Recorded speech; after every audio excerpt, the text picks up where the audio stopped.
Las causas de la caída de los mayas siguen siendo motivo de discusión entre los expertos. Se trata de una sociedad que estaba llegando al límite. No hay una única explicación para esta desaparición, pero los expertos creen que una catástrofe medioambiental pudo haber provocado la caída de la civilización maya. El suelo dejó de producir. La falta de comida y la contaminación del agua provocaron desnutrición y enfermedades. Los mayas ya no confiaban en que sus reyes intercedieran ante los dioses, porque su sociedad había entrado en una espiral de muerte y sus reyes, que durante mucho tiempo les habían traído la prosperidad, no podían hacer nada. Así que desgraciadamente poco a poco la gente se fue marchando y los antiguos mayas abandonaron para siempre sus bellas ciudades. No hay restos de fosas comunes. No pudieron desaparecer. ¿A dónde fueron esos millones de mayas? Si querías irte a algún sitio, tenías que irte al norte, al norte. Las ciudades que murieron en el sur, esas ciudades que cayeron en el olvido, no volvieron a resurgir. Pero en la península del Yucatán sí prosperaron ciudades, y algunas crecieron muchísimo. A este crecimiento contribuyó la red de caminos llamados sacbés o caminos blancos.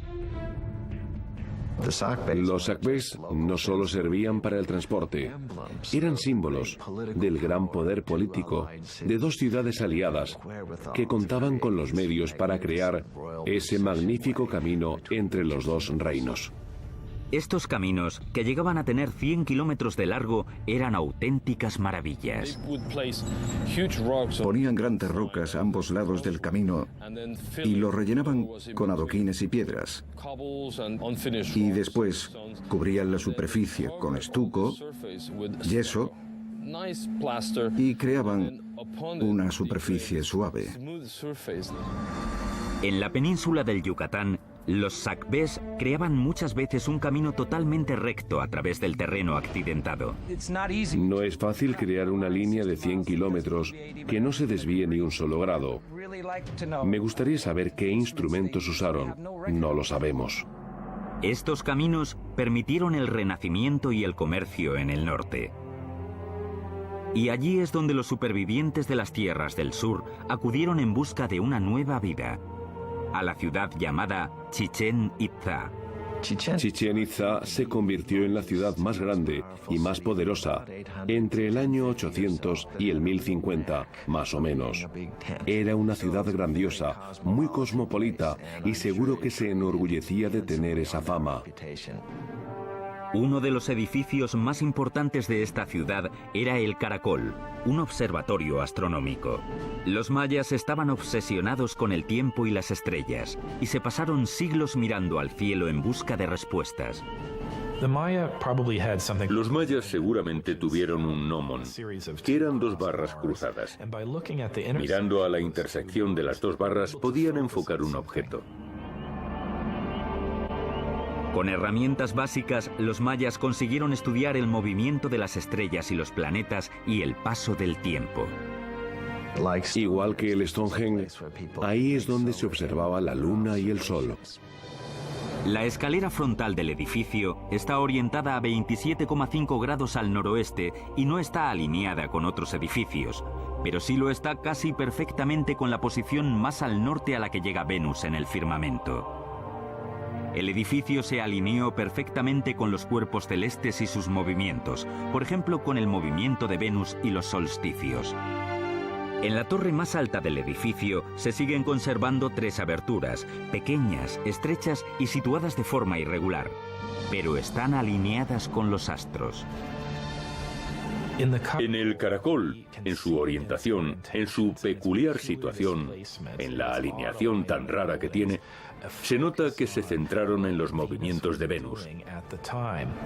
Venus es un astro que parece moverse de forma variable en el firmamento, a veces hacia aquí, a veces hacia allá. El caracol parece querer ver a Venus cuando llega al final de sus movimientos.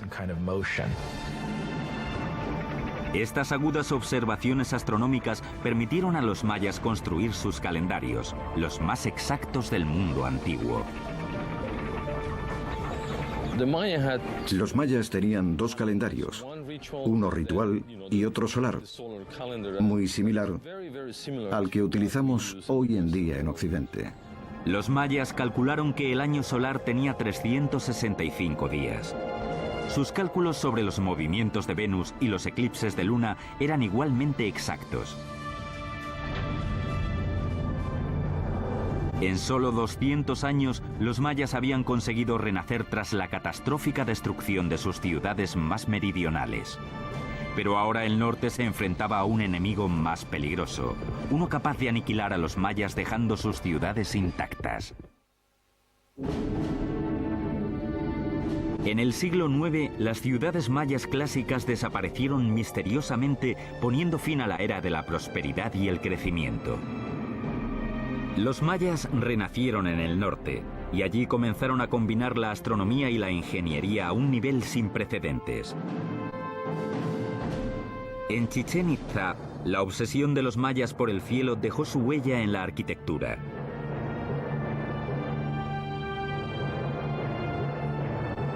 La piedra angular de Chichén Itzá era el castillo, un edificio de 30 metros construido en el siglo IX o X. Sus 365 escalones equivalen a los días del calendario maya civil. Los 52 paneles de cada lado representaban los ciclos mayas de 52 años. Los 9 niveles escalonados representaban los 18 meses del calendario solar maya. Y el eje del templo estaba situado estratégicamente de forma que 2 veces al año el templo proyectara una sombra concreta. Un maya que mirase hacia el sector noroeste del castillo vería una balaustrada y una combinación de sombras y luz en esa parte, justo antes de la puesta de sol. Se formaban varios triángulos de luz. Al final de la balaustrada había una cabeza de serpiente tallada, una serpiente que bajaba de los cielos, que indicaba la llegada de la estación de las lluvias. Para los mayas, este fenómeno era la manifestación de la deidad Kukulcán, la serpiente emplumada. Los mayas consiguieron localizar los equinoccios, el día del año en el que el día y la noche duran lo mismo. Todos los años, el 21 de marzo, se ve descender a Kukulcán. Alrededor del castillo, los edificios civiles fueron adquiriendo una nueva característica. Se hicieron más espaciosos, con una plaza abierta, templos, mercados, un campo de juego y columnatas. La columnata no solo servía para los banquetes. Es posible que también pudiera entrar la gente normal, según cual fuera la celebración, para ser testigos de la llegada de los comerciantes, los mercaderes. Estas columnas redondas con apariencia griega o romana se utilizaban como soporte estructural y fueron toda una innovación en el mundo maya. La ventaja de una columna es que te permite crear techumbres planas. Ya no tienes que gastar energías en crear edificios de piedra con falsas bóvedas que podrían caerse. Las columnas tienen un diseño sencillo, cilindros redondos colocados unos sobre otros y rellenados con escombros. En lo alto se colocaba una pieza cuadrada y a continuación techos planos de estuco y madera para crear grandes interiores cubiertos.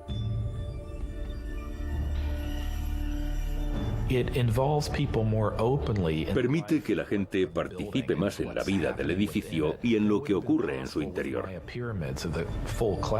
Eso no pasaba con las pirámides mayas del periodo clásico, que pretendían ser exclusivas. Eran un espacio al que poca gente podía acceder. Las columnatas eran mucho más abiertas. Pero la atmósfera acogedora no duró mucho. Tras más de 200 años dominando el Yucatán, Chichén Itzá se enfrentó a un destino similar al de sus vecinas del sur. Se desplomó misteriosamente.